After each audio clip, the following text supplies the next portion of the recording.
James Monroe was the fifth President of the United States, serving 2 terms from 1817 to 1825.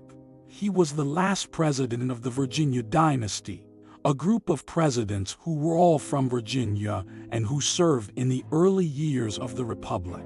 James Monroe's presidency is often referred to as the era of good feelings due to the relatively peaceful and prosperous times in the country. A major factor of Monroe's presidency was the relations he established between the United States and European powers. Monroe's presidency saw the issuance of the Monroe Doctrine, which declared that the Western Hemisphere was no longer open for colonization and that any attempt by European powers would be viewed as a threat to the U.S. The doctrine also stated that the U.S. would not interfere in the internal affairs of European nations. In addition to the Monroe Doctrine, in 1819, the U.S. expanded its territory with the purchase of Florida from Spain. This led to the First Seminole War, a conflict between the United States and the Seminole Native American tribe in Florida in the early 1820s. The conflict arose after the United States acquired Florida from Spain in 1819 and sought to establish its sovereignty over the territory. The Seminoles were a Native American group made up of Creek, Miccosukee, and Seminole tribes that inhabited the southeastern United States.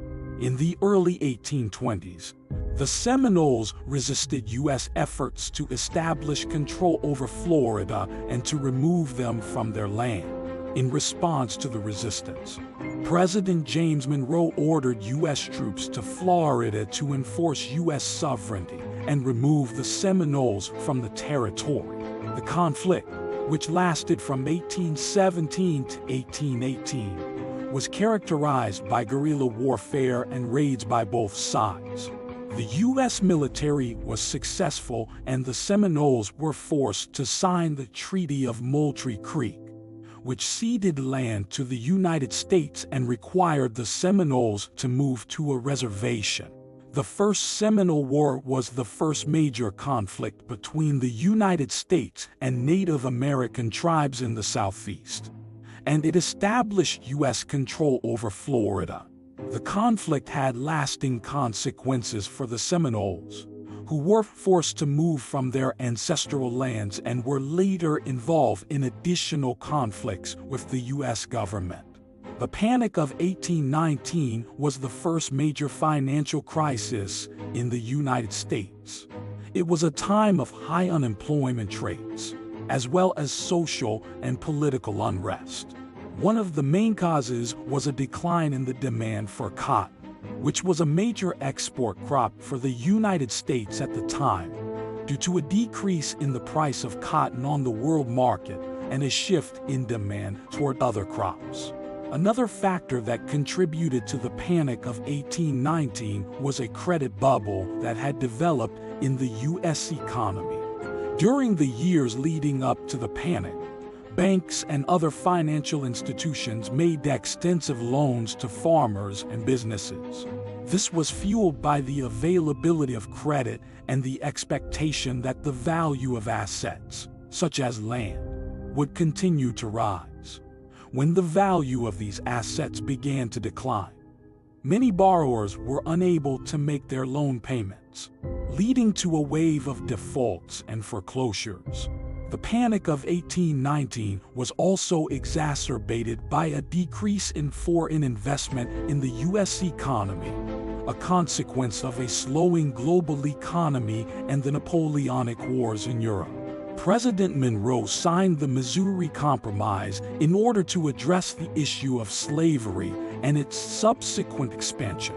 The compromise arose out of a debate over the admission of Missouri as a free state or slave state in 1819. At the time, the balance of power in Congress between northern and southern states was precarious, and the admission of Missouri as a slave state would have upset this balance.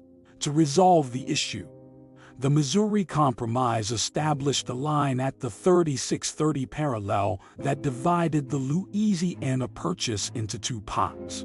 All territory north of this line was to be free of slavery, while all territory south was to be pro-slavery. Missouri was admitted as a slave state, but Maine, which had been part of Massachusetts, was admitted as a free state at the same time to maintain the balance of power between North and South.